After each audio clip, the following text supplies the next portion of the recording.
Hey guys, what's up? In this tutorial, we're going to reveal to you how you can save and export your presentations on Canva in PPTX format, for example, to open them via Microsoft PowerPoint once they have been saved on your device. So let us guide you through this. Head over to Canva, and after that, access your project like a presentation such as this one here for the sake of this tutorial.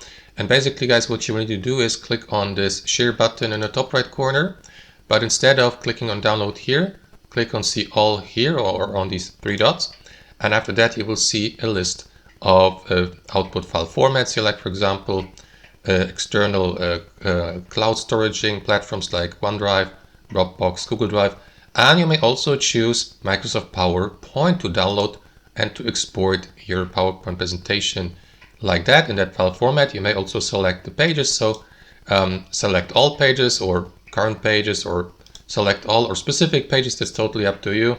And after that, simply confirm by clicking on download here, and that is going to export your presentation in PPTX, as you can see, so that you may now access it through Microsoft PowerPoint. And that's it, guys. That's how it works. Thanks for watching and have a wonderful day.